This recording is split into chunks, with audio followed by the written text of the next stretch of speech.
খেলাফত মজলিসের পক্ষ থেকে রিকশা প্রতীক নিয়ে আমি নির্বাচনে প্রতিদ্বন্দ্বিতা করব ইনশাআল্লাহ।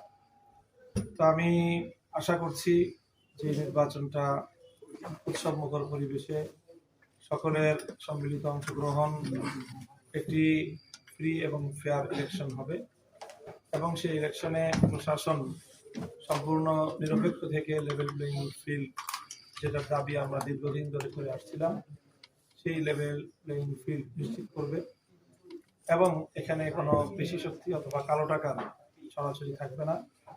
মানুষ নিশ্চিন্তে নির্বিঘ্নে এখানে উৎসবমুখর পরিবেশে মানুষ নির্বাচনী তৎপরতায় অংশগ্রহণ করবে।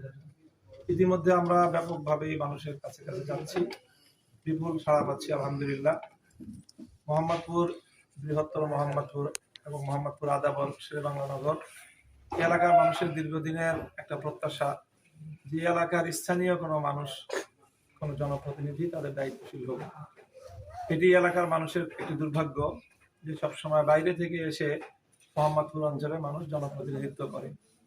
এটি যুগপৎভাবে এলাকার মানুষের জন্য খুবই দুঃখজনক এবং এই এলাকার প্রতি এটি এক ধরনের তাদের প্রতি অবমূল্যায়নের আচরণ। এত বিশাল এলাকা, এখান থেকে কোনো জনপ্রতিনিধি পাওয়া যায় না।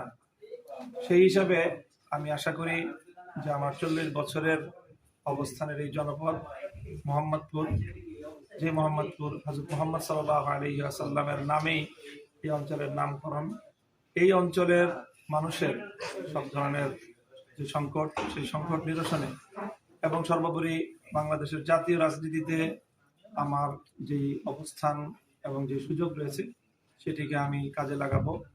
জাতীয় রাজনীতিতে দেশ, ইসলাম, মানবতার পক্ষে এবং সেই সাথে মোহাম্মদপুর অঞ্চলের উন্নয়নের জন্য এলাকার মানুষের সার্বিক সমস্যা সমাধানের ক্ষেত্রে আমি আমার সর্বোচ্চ যে এফোর্ট সেটা আমি দেব। এই প্রত্যয় এবং এই অঙ্গীকার আমার রয়েছে। নির্বাচনী পরিবেশটা কিরকম দিচ্ছে? নির্বাচনী পরিবেশ এখনো পর্যন্ত শান্তিপ্রিয় মনে হচ্ছে, তবে আমরা এই আসনে বিশেষ করে কালো টাকার ব্যাপক ছড়াছড়ির আশঙ্কা করছি। আমরা নিরীহ সাধারণ মানুষ, আমাদের কাছে এই কোনো অতিরিক্ত অর্থ নেই যে টাকা দিয়ে আমরা নির্বাচনী মাঠকে প্রভাবিত করব।